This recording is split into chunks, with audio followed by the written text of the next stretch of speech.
53.000 lebih ya guru-guru yang tidak mendapatkan kesempatan dan masih ngantri banyak. Menurut saya ini emergency, darurat.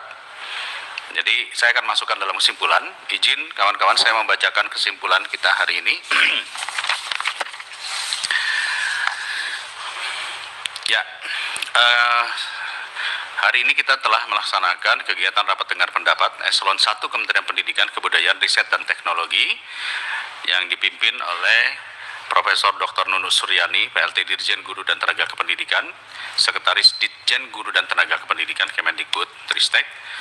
Lalu kedua, Dr. Iwan Sahril, PhD, ya tapi secara virtual, diwakili juga oleh Sesdirjennya Pak Sutanto.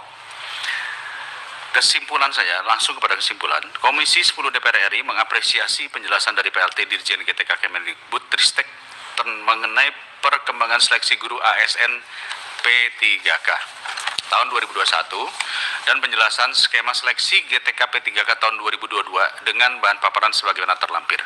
2. Terhadap penjelasan PLT Dirjen GTK Kemendikbud Tristek RI, Komisi 10 DPR RI menyampaikan pandangan sebagai berikut. A. Mendesak Kemendikbud Tristek RI untuk segera berkoordinasi dengan Panselnas, khususnya Kemenkeu RI dan Kemdagri RI, untuk memastikan anggaran gaji dan tunjangan guru P3K yang bersumber dari APBN dengan skema pembayaran yang jelas. B.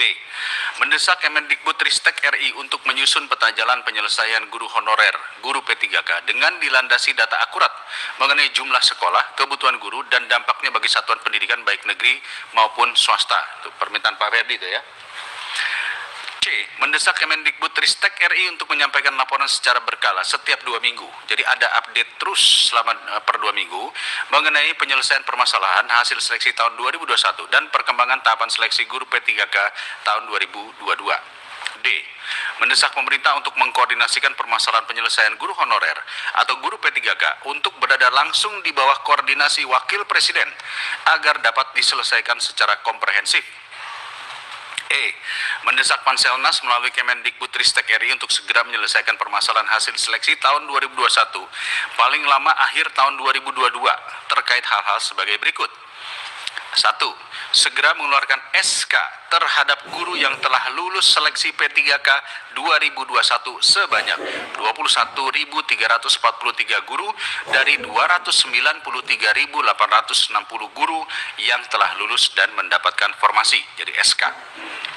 2. 15.415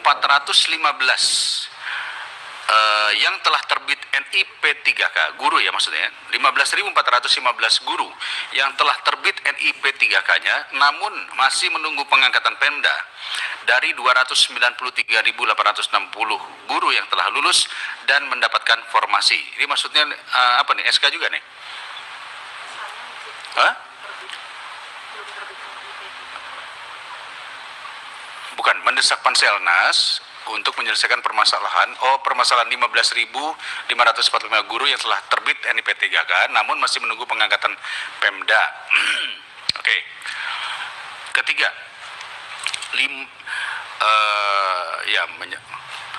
menyelesaikan 5.312 guru dalam proses verbal berkas untuk penerbitan NIP 3K dari 293.860 guru yang telah lulus dan mendapatkan formasi verbalnya ya. 4. Menyelesaikan 193.954 guru pelamar prioritas 1 yang lulus passing grade namun belum mendapatkan formasi untuk mendapatkan formasi dan SK, khususnya sejumlah 28.876 guru yang lulus passing grade dan belum ditempatkan karena masih belum tersedianya kuota formasi atau kebutuhan bidangnya. 3. Komisi 10 DPR RI mengharapkan jawaban tertulis terhadap pertanyaan yang disampaikan oleh anggota Komisi 10 yang belum terjawab paling lambat 10 November 2022, termasuk disajikan flowchart atau skema penyelesaian untuk 6 bulan ke depan. Ya, untuk poin yang ke B ini juga menurut saya harus ditekankan juga, yang poin penyelesaian guru honor P3K, terutama yang swasta nih, yang banyak sudah diberhentikan ini. Ya. Jadi bunyinya gimana nih? Saya persilakan kawan-kawan dulu untuk mengomentari. Ibu Dewi Kuryati. butuh yang tadi. 4. Hah? 4, coba lihat. 4. Nomor berapa, Bu? 4. Karena masalah di Bengkulu itu adalah sudah lulus passing grade tetapi belum punya formasi karena pemerintah daerahnya tidak mampu membayar tunjangan. Nah, itu kan juga bermasalah. Jadi harus ada solusinya. Dan mungkin bukan cuma di Bengkulu, itu dimanapun seperti itu kejadiannya. Ya, itu masuk di 2 ya kayaknya ya. Mendesak Kemendikbudristek untuk segera koordinasi dengan Panselnas, khususnya Kemenkeu RI dan Kemdagri untuk memastikan anggaran gaji dan tunjangan guru P3K. Jadi masuknya di situ, Bu.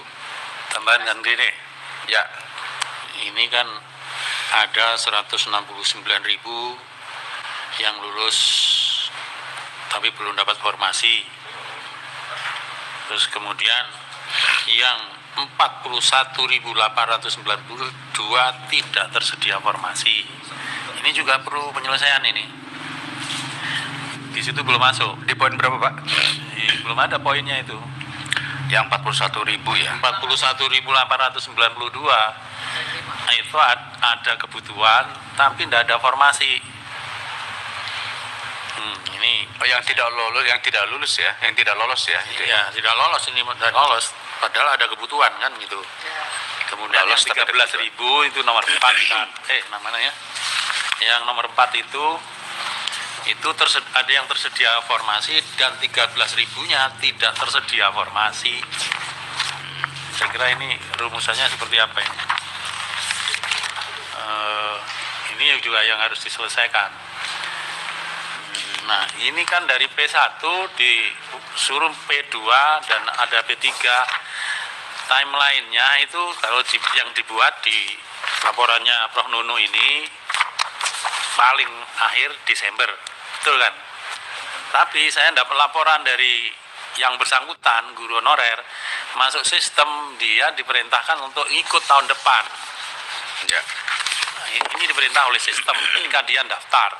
Jadi timeline yang benar yang mana? Ya, sih.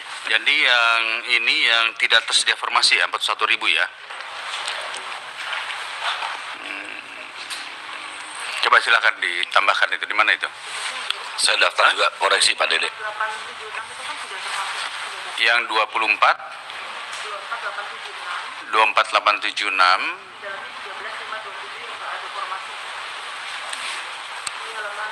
bukan yang 24876. Ini yang 41.000 kan, Pak? Ya, Ya, itu 41.000 perlu koordinasi dengan Pemda Ya, betul. untuk dapat diangkat pada seleksi berikutnya. Ini itu 41.000. Kemudian dari 24.000 yang sudah ditulis di poin 4 itu, yang 11.000 sekian terbuka formasi mapel jabatan lain. Artinya harus berpindah mapel. Ya, ini pindah mapel dengan catatan dia harus punya. Nah, Sebetulnya ini linear itu agak menyesatkan itu kalau.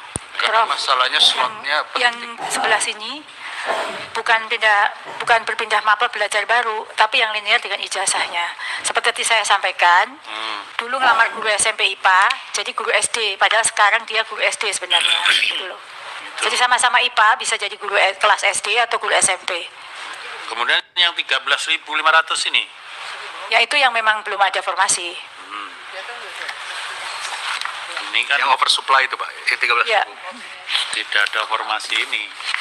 Tapi bukan berarti tidak bisa masuk ya. Artinya kebutuhan guru kan tiap tahun ada yang pensiun dan sebagainya, ya mereka ada. bisa masuk. Tapi bukan tahun ini, Kang Didi. Ya, baik. Berarti yang tahun ini yang 41.000 ini, Bu. Ya. Jadi kalau 41.000 mungkin rekomendasinya mendesak Kemendikbudristek berkoordinasi dengan Pemda untuk menyediakan formasi untuk 41.000. Ya. Sebetulnya saya yakin Kemendikbud ini surat edarannya nggak dianggap sama Pemda, Bu. Ya. Makanya tadi kita usulkan ini naik ke Wapres. Karena saya tahu kawan-kawan di Pemda juga mengatakan kita duitnya dari mana, kan kira-kira gitu. Bukannya mereka nggak mau ya, mereka tidak punya anggarannya. Nah, kalau Wapres yang mimpin, maka Kementerian Keuangan akan diperintahkan untuk menyiapkan anggaran tambahan. Itu sebetulnya kunci utamanya di situ. Tapi ini dulu, Pak Jainuddin sudah oke ini? Masuk ya, 41.000 ya? Yang lulus passing grade dan belum ditempatkan, masih belum tersedianya kuota penelitian dan masing-masing bukan koordinasi pemerintah. Timeline, soal timeline gimana itu? Timeline itu masuknya di... Peta jalan aja Pak. Saya boleh memperbaiki sekalian Pak untuk peta jalan itu kalimatnya. Ya, ya. Perlu dibuat peta jalan yang lebih pasti, termasuk alur penyelesaian masalah dan waktu. Jadi yang tadi yang bicara oleh Mbak Nunu Tanggil itu juga nanti diberikan, nggak apa-apa tahun depan. Bagi rakyat itu butuhnya kepastian, bukan Ya. bonen-bonen, rebo-senen. Jadi 2023 itu gelap, Pak. Iya. 2024 pasti, Pak. Jadi itu yang jadi Pak Dede, jadi dalam konteks peta jalan itu dibuat kita rinci, termasuk alur penyelesaian, terus Ya. kemudian pendanaan, terus kapan selesainya, itu harus dibuat, dan itu resmi dikeluarkan oleh Kemendikbudristek Dikti sebagai leading sektor. Soalnya berani apa enggak? Ya. Jadi yang di poin B itu ya, tambahannya adalah mendesak Kemendikbudristek untuk menyusun peta jalan penyelesaian guru honorer yang pasti dengan timeline alur penyelesaian permasalahan dengan dilandasi data akurat mengenai jumlah sekolah, kebutuhan guru, dan dampaknya bagi satuan pendidikan baik negeri maupun swasta. Pak Jainuddin di situ posisi timeline itu, Pak. Jadi dikeluarkan timeline kita bulan sekian sampai bulan sekian adalah ini, bulan sekian sampai bulan sekian adalah ini, gitu. Ini peta jalan ini, Kang Dede, apakah harus diingatkan gitu? Artinya dari awal itu ada koordinasi dengan pemerintah daerah. Ya, itu. Jadi bukan udah ketuk palu dulu perintah, baru pemerintah daerah diajak bicara. Setuju, Bu. Ini kalau Setuju. begini terus, tadi saya katakan, kita otonomi daerah di era reformasi ini kita harus hayati. Memang berbeda alamnya. Pemerintah pusat sekarang harus bisa berbicara dengan pemerintah daerah, karena tata negara kita sekarang begitu. Itu harus disadari dalam pembuatan perencanaan yang menyangkut pemerintahan daerah. Sehingga tidak ada lagi nanti pingpong begini, anggota DPR jadi pingpong begini, pusat daerah, daerah pusat. Gimana rakyat kecil? Gimana kepontal-pontal mereka itu? Mereka nggak perlu paham yang kayak begini, mereka perlu kepastian formasinya berapa, saya ikut tes, kalau saya lulus saya masuk ke situ. Jangan udah lulus tes terus nggak tahu kemana. Gimana ini kalau dibicara dicampurkan di PBB, mungkin di PBB ditepuk tangani lagi. Oh ada negeri kayak gini gitu. Ya, Makanya jadi baca Undang-Undang Dasar Negara Republik Indonesia tahun 45. Itu. Gini, maksudnya usulan dari Pak Kamal itu adalah di poin B ini harus kita tambahkan, jadi mendesak Kemendikbudristek RI untuk menyusun peta jalan penyelesaian guru honorer dengan pasti bersama-sama dengan KL lainnya dan pemerintah daerah. Jadi bukan hanya Kemendikbud saja, iya kan? Dengan KL lainnya dan pemerintah daerah, ya. Nah, dengan timeline alur penyelesaian dan seterusnya. Begitu Pak Kamal ya. Alurnya juga Pak, alur. Jadi alur itu gini, alur penyelesaian. Jadi kalau tahapan yang misalnya tadi 14.000 kata Mbak Nunu tadi, itu selesai apabila gitu. Jadi ada yang bisa selesai, ada yang bisa lanjut, ada yang bisa berhenti dulu kan gitu. Ya alurnya. Itu ada kan alur. Ya. Alur. Ketua. Kang Dede. Pak Ketua. Ya Bang Saya Andreas. mau biar nggak terputus. Oh ya oke Pak Jainuddin. Jadi kalau saya berharap 193.954 itu sebagai Baik. guru pelamar P1 sesuai dengan timeline yang dibuat Prof Nunu halaman 18, yaitu 193.000 itu ya selesai tahun ini. Jadi bukan peta jalan perpanjang Tahun ini? Desember. Iya tahun ini Desember halaman 18. Tahun ini kan yang 41.000 saja Pak yang harus diselesaikan nih. Dari 193. Iya, tapi semua proses yang terkait 193.000 ini memang ada dua kategori ya. Ya, yang tidak lolos. Yang tidak tersedia formasi, baik yang terdapat kebutuhan dan yang tidak. Ini semua itu diselesaikan Desember. Karena bunyinya ini loh, pengangkatan 193.954 guru passing grade 2021. Kemudian pelaksanaan penilaian kesesuaian. Ketiga, pelaksanaan seleksi tes. Nah, ini nomor 1, 2, dan 3 itu asumsinya Desember siap. Kementerian siap nggak ini, Bu? Seperti yang tadi Pak Ferdi sampaikan, Pak, ada yang bisa yang 41.000 ini tidak bisa tahun ini. 41.000 tahun ini. Tidak bisa tahun ini. Tidak bisa tahun ini. Ya. Ini Begini, Ya. begini. Nah, ini juga Begini, harus jelaskan. Pak Jainuddin, Ya. memang kalau kita paksa beliau saat ini pun, ini kan harus koordinasi dengan Pemda. Iya. Tapi sebaiknya memang kita meminta adalah mendesak yang P1 ini diselesaikan, tahun ini diselesaikan, apapun caranya. Tetapi kalau timeline, memang itu harus dijelaskan, karena timeline itu jelas, mau bulan Maret, mau bulan Februari, mau bulan apa, tapi jelas outputnya. Ya, ini beliau ini saya yakin pasti mau ngirim surat edaran atas nama PLT Dirjen pun juga nggak akan dianggap oleh daerah. Daerah ujung-ujungnya nggak ada duitnya, makanya Nah, itu. harus kita angkat ini pada level yang lebih atas lagi, Pak. Pak Andreas. Ya, kalau bicara timeline kan sejak awal sebenarnya. Ketika Pak Menteri dulu juga menyampaikan ini kan sudah ada timeline sampai dengan tahun ini, tahun depan. Nah, saya kira sekarang kan kita menghadapi banyak kendala-kendala yang terjadi. Dan saya punya keyakinan benar-benar bahwa Kemdikbud pun ingin menyelesaikan masalah ini secepat-cepatnya. Dan dari tadi kan Ibu menjelaskan, saya lihat betul bagaimana detailnya penjelasan itu. Tapi kan kendalanya itu kan ada di tiap titik ini. Ya, di dua titik besar yaitu daerah dan juga kita duga keuangan kan. Itu kan dua titik persoalan, dan secara administratif ada di PAN atau di BKN. BKD juga di daerah, dan itu yang kita temukan, memang itu yang kita temukan. Sehingga kalau di poin 2 itu kita kembali pada rumusan ini, saya kira mendesak supaya berkoordinasi dengan daerah supaya secepatnya membuat itu timeline mana yang kita bisa selesaikan lebih dulu. Seperti yang tadi sudah, tahun ini kita selesaikan apa gitu, tahun depan kita selesaikan apa yang sudah bisa dihandle langsung oleh Kementerian Kemdikbud Ristek gitu. Sehingga dengan demikian teman-teman guru di bawah ini kan butuh kepastian yang mana yang handle yang mana gitu, mana bagian yang Kemdikbud Ristek bisa langsung laksanakan, mana yang ini harus koordinasi dengan daerah gitu. Karena kita perlu transparan, terbuka, mana yang bisa kita lakukan, mana yang tidak, dan mana yang perlu koordinasi yang dipercepat. Sehingga tadi seperti yang Pak Ketua sampaikan, kalau ini kita bicara dengan Ibu PLT kan, kalau tidak bisa kita tarik ke atas gitu. Kalau perlu kita langsung bicara dengan Presiden. Ini sudah, Pak, di poin D, Pak. Wah, jadi kalau Poin Pak D. Andreas sudah bisa langsung dengan Presiden, siap kita. Iya, masalahnya Dan Pak kan Andreas siap membawanya ke kita Presiden. bawa. Ini Kenapa yang saya enggak kok?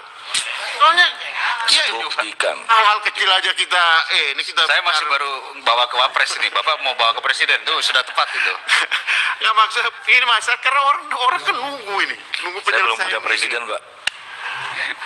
Ya, saya Kenapa? yakin Karena Presiden kalau sudah akan mentok terkejut di itu Pak mana-mana, Andreas. siapa lagi yang menyelesaikan masalah ini? Baik. Saya yakin Presiden akan terkejut itu. Justru itu gitu, justru itu gitu. Ya karena apa? Karena kan kita lihat sendiri bagaimana apa mentoknya persoalan ini gitu. Artinya dalam tanda petik mentok ya, kita yakin masih bisa. Tapi kan ada kendala-kendala yang tidak bisa terselesaikan, yang saling lempar gitu. Kami kita ini kan juga sama-sama kita dapat berbagai macam keluhan, ya omelan dan minta untuk diselesaikan. Tapi kan tiap instansi ini punya kewenangannya masing-masing gitu. Sehingga ya akhirnya ya siapa yang harus paling tinggi yang bisa menyelesaikan persoalan ini gitu. Sehingga kalau menurut saya Pak Dede, ini kan upaya sementara yang kita lakukan. Mana yang Pak Ibu dan kawan-kawan di Kemdikbud bisa laksanakan, ini kita laksanakan. Mana yang perlu koordinasi bikin timelinenya, kita bicara lagi di sini kalau tidak bisa. Sehingga kalau tidak bisa kita lari ke yang lebih atas. Saya kira itu, Pak. Baik.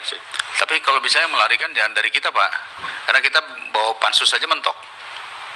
Jadi kalau bisa pemerintah, Pak Menteri melaporkan kepada Presiden, kita punya emergency case, gitu. Oke, saya kira Jangan Ibu Dirjen, kasihan Ibu Dirjen nih. iya betul. Ibu Dirjen Dan bukan kalau cuma perlu kasihan, dilaporkan ini bagaimana di dengan dalam rapat. PLT-nya? Hah? Ya orang masih PLT gimana mau berinisiatif, Pak? Soal itu kan soal menyampaikan ini kan Baik. bisa apa? Jangan kita dukung Bu, kita dukung untuk selesaikan ini secepat. Baik, terima kasih Bang Andreas.